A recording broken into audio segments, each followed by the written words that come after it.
Guys, magandang hapon sa inyong lahat. Magandang hapon mga lods. Andito kami ngayon sa papuntang bahay ng watchman namin dati. Doon sa taas. Sinusundan ko yung mga kasama ko guys kasi sabi nila mangunguha daw kami ng gulay. Yung gulay guys na tinatawag na dito sa amin, tinatawag yun na pako. Ito guys oh.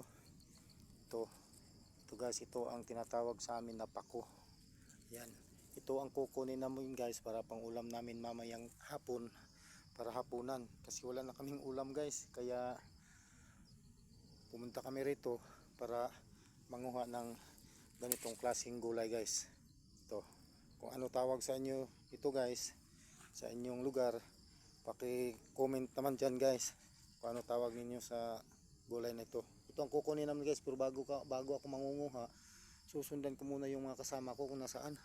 Parang andun sa taas guys, doon sa bahay ng watchman namin dati, kaya aakyat ako doon para masundan ko sila, saka na ako mangunguha. Iban ko kung makita ko pa sila. Medyo mataas-taas to guys, nakakahingal pag umakyat ka dito, na lalo na hindi ka sanay umakyat sa ganitong klaseng daan, sa ganitong klaseng daanan. Nakakahingal talaga. Kahit ako ilang beses na ako pabalik-balik dito, pero hinihingal pa rin guys. Yan, sobrang taas tulod nga guys, sobrang taas to guys. Nasaan na kaya yung mga kasama ko? Parang wala dito. Saan kasi sobrang hingal guys. Ito yung mga tanim ng kasama ko dati, yung watchman namin dati dito, doon sa pinagtatrabawan namin. Yan, ito yung mga tanim niya, mga kantong, o yung sa iba tawag tundan. Sa amin tundan, sa iba kantong. May saging na saba. Yan, yung iba guys, yung mga maliliit, baka yan guys. Yan ang mga tinatawag na abaka. Yung mga ginagawang lubid o kung ano-ano pa. Sobrang hingal talaga guys.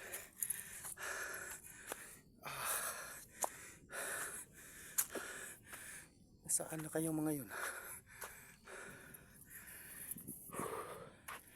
Yan guys oh.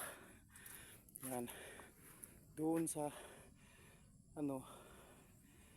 sa unahan, yun ang pinagtatrabahoan namin guys. Yung makikita nyo may puti dyan, yun ang simento. Tsaka doon yun, yung street ng may malaking kahoy, yun ang bang house na tinitirahan namin. Tsaka ito naman ang bahay ng watchman namin guys, pero wala siya dito ngayon, andun sa baba kasi may bahay din sila sa baba.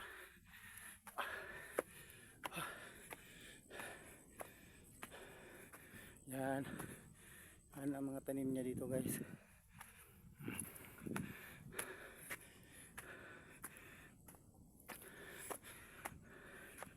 Nasaan kayong mga yun? Walang tao dito. Ito ang bahay ng aming watchman guys. Ito ang kanyang kunting fish pan na inaano niya, parang hugis star. Yan, pero wala ng tubig guys. Dati nung pumunta kami dito, maraming isda to, kikita mo. Ngayon wala na. Ayan, yan, kitang kita na yan guys oh, sa pinagtatrabahoan namin. Medyo malayo talaga guys yung bahay niya.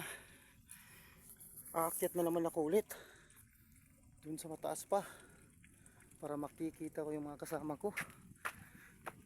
Subukan ko guys, baka makita ko dito.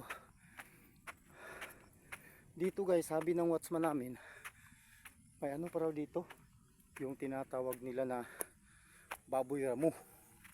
Dahil kasi yung mga tanim daw niya dito halos nauubos, tulad ng mais, tsaka yung kamuti niya nauubos sa baboy ramo daw.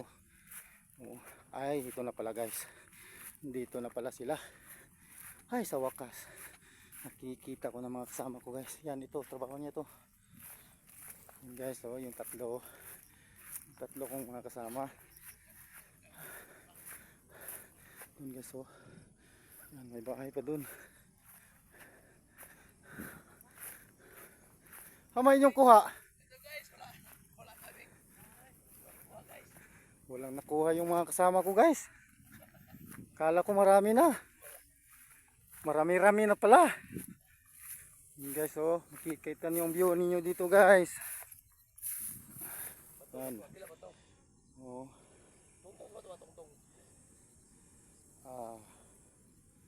Yan guys. Ang malalaking bato. Malayo pa yung bundok na yan guys. Tapos may nag-ano pa doon, bagong bahay. Ano?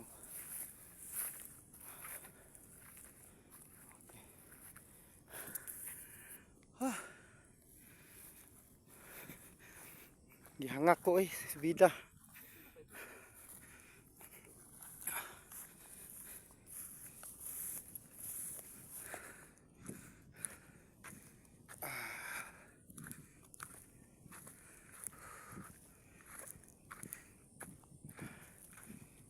Guys,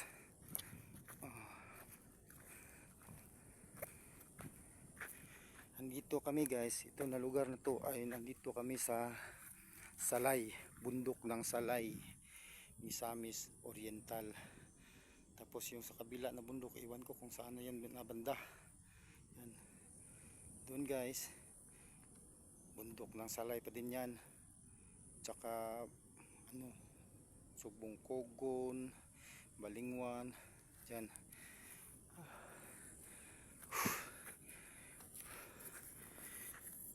Ay, bukad akong ilong.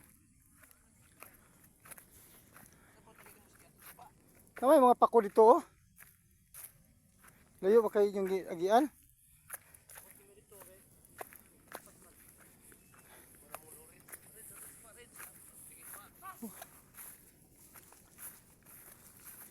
Daming nakuha nilang pako guys oh. Yan. Isang piraso lang. Layo nang nilalakad guys. Yan guys, kitang-kita na yung pinagtatrabahuan namin oh. Tingnan nyo. Yun, yung may bahay doon. Yan ang bunk house namin. Yan. Ah.